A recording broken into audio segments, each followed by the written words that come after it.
በኢትዮጵያ ያሉ ሁሉም ተሽከርካሪዎች በቅርብ ጊዜ ውስጥ ነባሩን ሰሌዳቸውን ወይንም ታርጋቸውን በአዲስ እንዲቀይሩ ይደረጋል።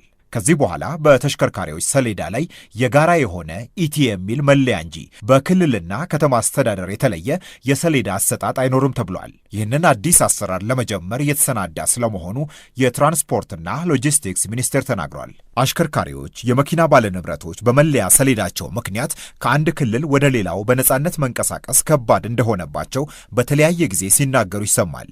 በዚህ ምክንያት ቅጣት፣ ያልተገባ ክፍያ፣ እንግልት፣ አንዳንዴም ማለፍ ሲል ድብደባና ከዛም በላይ ችግር እንደሚገጥማቸው አሽከርካሪዎች በምሬት ይናገራሉ። አቶ ደጀኔ አልቄ የኢትዮጵያ ትራንስፖርት አሰሪዎች ፌዴሬሽን የሕዝብ ግንኙነት ኃላፊ ናቸው። እኛ እንደ ኢትዮጵያ ትራንስፖርት አሰሪዎች ፌዴሬሽን ያው አልተወያየንበትም። ከሚዲያ ነው የሰማነው። መለወጡ ጥሩ እንደሆነ ነው እኛ የተገነዘብነው። ምክንያቱም ከዚህ በፊት ያው የህዝብ ተሽከርካሪዎች የተለያየ ክልል ታርጋ ይዘው ሲንቀሳቀሱ ስለነበረ እንግልቶች ይደርሱባቸው ነበረ። ከዚህ ይህንን ማለፍ አልትችሉም ነበረ፣ እዚህ መምጣት የለባችሁም ነበር የሚል ነገር ይነሳ ነበር። አሽከርካሪዎችም ባለተሽከርካሪዎችም ይደርስባቸው የነበረ እንግልት ስለነበረ እንደ ድሮ ለምን ታርጋ ለምን አይሆንም የሚል እንትን ነበረ። አሁን እንደውም ከሱም በተሻለ ሁሉም አንድ አይነት ኢትዮጵያ የሚል ታርጋ ኢት የሚል ታርጋ መሰጠቱ እኛ እንደውም ኤክስፔክት ካደረግነው በላይ ስለሆነ ጥሩ ለውጥ ያመጣል ብለን እናስባለን። አሁን በስራ ላይ ያለውና በቅርቡ በአዲስ ይተካል የተባለው የሰሌዳ አሰጣጥ ስርዓት ብዙ ችግር ይነሳበት እንደነበር እንደሚያውቅ የትራንስፖርትና ሎጂስቲክስ ሚኒስቴርም ይናገራል። አቶ አሰፋ አዲስ የሚኒስትር ዴኤታው አማካሪ ናቸው። እንደሚታወቀው የኛ ሰሌዳ በየክልሉ የተከፋፈለ ነው። አማ፣ ኦሮ፣ ትግ፣ አፋ በሚል የተከፋፈለ ነው። ይሄም አሽከርካሪዎች ከአንዱ ጫፍ ከአንዱ የሀገሪቱ ጫፍ ወደ አንዱ የሀገሪቱ ጫፍ በሚሄድበት ጊዜ የራሱ ችግር እየፈጠረ ይገኛል። ባለው ወቅታዊ ሁኔታ ሌሎችም ባላቸው ሰዎች ባላቸው አስተሳሰብ ማለት በማወቅም ባለማወቅም ችግሮች ይደርሱባቸዋል በመለየት ማለት ነውና ይሄ አንዱ በጣም ህብረተሰቡም ሲያነሳ የነበረ አሁን ችግሩ የሚቀርፈው አንደኛው ይሄን ይቀንሳል ነው። ከዚህ በተጨማሪም እስካሁን የነበረው የተሽከርካሪዎች ሰሌዳ አሰጣጥ ብዙ ችግር ያለበት እንደሆነም አቶ አሰፋ ነግረውናል።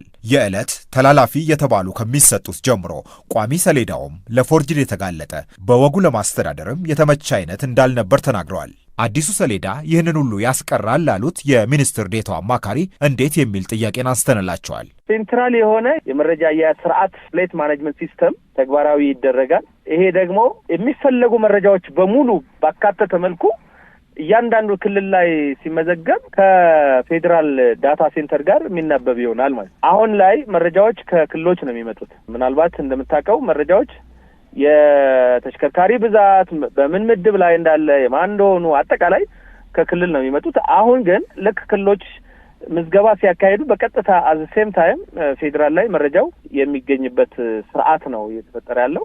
ይሄ ማለት ደግሞ እያንዳንዱ ተሽከርካሪ ባለቤቱ፣ የሴሪያል ነምበሩ፣ የሞተር ቁጥሩ፣ የቻንሲ ቁጥሩ እና ሌሎች የሚስጥር መረጃዎች በሙሉ እዛ ቺፕስ ውስጥ ይካተታሉ። እነዛ በሙሉ ፌዴራል ላይ በመሆን መቆጣጠር፣ መከታተል እና መረጃውን ደግሞ አናሊሲስ ማድረግ የሚቻልበት እድል ይፈጥራል ማለት ነው። ህጋዊ ባልሆነ ህገወጥ በሆነ መልኩ ወደ አገር ውስጥ የሚገቡ ተሽከርካሪዎችም እድል አይኖራቸው።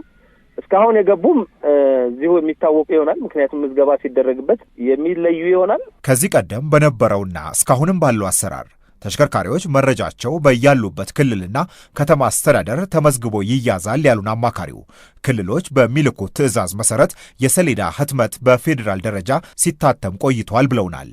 አሁን ሁሉም ሰሌዳ ወጥ ይሆናል ማለት ይህንን አሰራር ይቀይረዋል ወይ? ክልሎችስ ድርሻና ኃላፊነታቸው ከዚህ በኋላ እንዴት ይቀጥላል ስንል ጠይቀናቸዋል። ክልሎች የራሳቸው ስልጣን፣ የራሳቸው አገልግሎት፣ የሚሰጡት አገልግሎት ይቀጥላል ነው።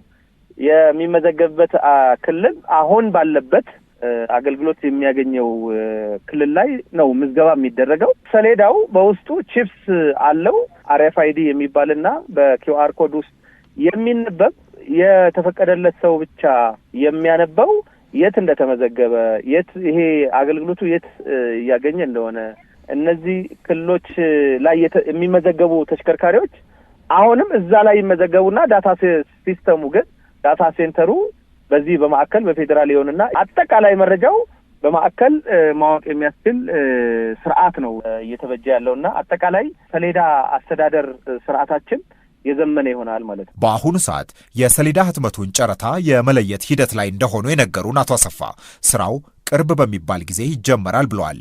ሁላችሁም የተሽከርካሪ ባለንብረቶችም ነባሩን ሰሌዳ በአዲስ ለመቀየር ተዘጋጅታችሁ ጠብቁ ተብላችኋል።